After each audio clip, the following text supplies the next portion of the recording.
A couple days, I definitely have thoughts about it. It's a blessing, man. Today, technically yesterday was my baby brother who passed away's birthday. So my focus was to give it all I got, because if he was here, he would want the same thing. So I had a little extra motivation today, and our guys. I mean, it wasn't about me today. It was our guys, But that's a great team. They've been fighting, for the last 10 games. Those guys are warriors. They didn't quit even at the end of the game, But we showed our true character tonight. We made free throws. Chris got in foul trouble. JB stepped up. The bench, actually, they started out by punching us in the mouth, which is exactly what I said would probably happen if we don't come out with a sense of urgency. And they did it, and we were able to finally step up with that second unit, and they gave everybody life, and that's what helped us really well.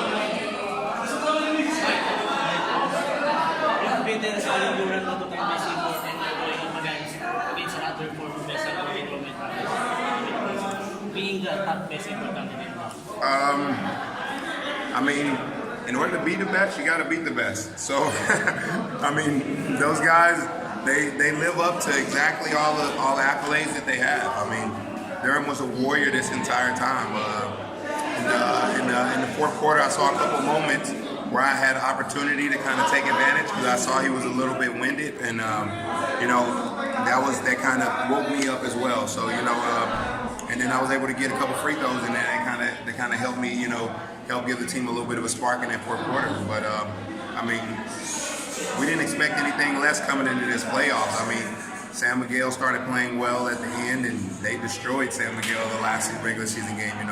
Those guys, I can't say enough about it. I don't know how well they shot the ball tonight, but that guy Amir and the other little point guard, I mean, they're feisty the entire time. Newsom's a great player, but the old school lefty guy, I just keep singing his praise. He's amazing.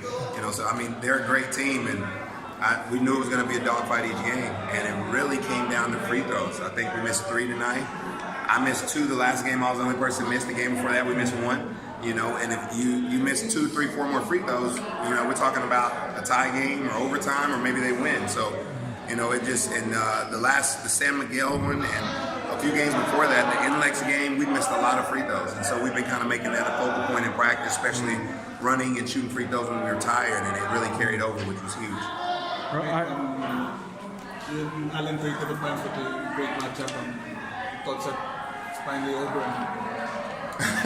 Well, yeah. I mean, I'm glad I don't have to wrestle with him anymore. He's a workhorse, and he plays basketball the right way. He doesn't stop working. He seals, he works hard. He's a really great player, and I can see why he's got 2-time best import award. He definitely deserves that, and he carried that team. And all those guys around him. It's hard because you can't double because they have such great shooters. And so and that's the type of offense and team that they have, and they're very successful with it. So I mean, it was great to play against him, but I'm definitely happy that it's over with. You've won championships almost everywhere you went, League, Puerto Rico. How do you like the chances of winning this championship? Well, in order to make it to the championship, you're going to play the best team on the other side. So right now, it looks like the 2 best teams in this season are about to play each other. So we respect them. We know how hard they play. At the beginning we had a couple preseason scrimmages with them, and I saw how good they were then, and they've been living up to their hype this entire time. They've got some feisty guards. Those guys are aggressive. Everybody can score on that team, and Romeo fits perfect with their system because he knows when to turn it up, when to move the ball. So he makes great decisions, and that's what you want. You want to play against the best. Did you watch yesterday's game where Romeo scored 50? I watched all their games. And in your thoughts about him scoring 50? 50 is 50. They won the game. He scored 10 and they won. It's amazing that he did it that way. And I think they said he had an injury before that. So it really just shows to the character of the player that he is. He's smart. And he willed those guys. He carried them in that game, and put them on his back, and and then they ended up making a couple big shots down at the end. I think Ginebra rushed a couple possessions, but it's neither here nor there. When you're in the game and the pressure and stuff, so it's it's good. Either way, it didn't matter who we played. Our focus was here. But I've watched pretty much at home. That's all I do is sit and watch the game. So it was exciting to see how consistent he was. He did it so efficiently. And so that's the true mark of a leader. And he did it really well, and they got the win. Mike, on the other side, could you talk about greeting the kids right after the game, like you had greeting with Jollibee and several weeks ago outside the Pinatasulan? It didn't start like that. It got big on accident. There wasn't the intention at all. So they were outside, and I don't. From where I'm from, I don't believe in giving people money. I believe in giving them something that they can really value. And so I gave them some water, and I saw how they all tried to grab it and run. And so when I got in the car, I decided to go back, and there was a little stand, so I got them some snacks. And then when I found out we were coming back for another game here, I wanted to do something different, and I ended up seeing Jollibee on the corner. And I heard that's like one of the favorite places here. So I decided to take them there and get them something to eat, and someone ended up recording it and stuff, and so it went viral, but the intent was not that. So I don't post it because that wasn't my intention of doing it. It was just, I came from a small family in a small town. We didn't have much, and so I had to work nonstop to get everything. My family taught me, my mother and my grandmothers who raised me, and they taught me hard work. So I picked up cans, collected cans for a living. I mowed grass. I did whatever I could to earn money so they didn't have to give me anything. And so I know the real value of hard work. And so, I just saw an opportunity, to do something, and it just so happened that we keep playing here.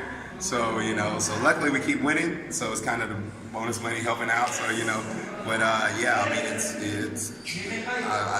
I like it, and me and my wife, we do stuff similar back at home, but it's not something to post or talk about because that's not the intent. It just so happened that people are there and they start recording and posting it, but I don't do it for that intention. That's not my focus at all. It's just something that felt good, and I don't know what their schedule like or if they get to eat again the next day or whatever. So that's why I chose food, because it's more valuable. How about tonight? Are you going to do the same thing? Yeah, I'm a little afraid now because I don't know how many is going to be out there. So, but I only do it for the little kids. I don't do it for the big kids. The big kids have their own thing. So it was just the little kids. A couple of other people was asking. I was like, "You're too big," So like, I only do it for them because I know they can't work right now. So so for them it's very beneficial. So that's why I did it. I'm a little afraid now that it went viral because there may be some kids not even in this area that may be out there. So I gotta get a quota. I don't know if Jollibee's gonna have enough chicken for how many people are gonna be out there, but I mean, who knows? We'll see. But what can you say about the reaction? Almost all positive reactions with what you've done. Yeah, I saw a little bit. My friends were telling me, and I don't have Facebook, and a lot of the fans, and I've been trying to respond to everybody, and it's been so hard. But I mean, it's good that I love the reactions, but I just tell them thank you because once again, I'm not doing it for glorification or nothing like that. It's something that it fell on my heart. Literally, once I gave him the Gatorade and the water, I got back in the car, and I was like, you can do better than that. And so I decided to buy him a snack. And then I knew the snack wasn't going to fill him up, so the next time I decided I wanted to do something different and something more beneficial. And so feed him that meal, and then when I was leaving out, for them to hug me and show, and I saw the sincerity in their face, I knew that was way more efficient and it was something that they were going to value. So that was why. All right, Mike.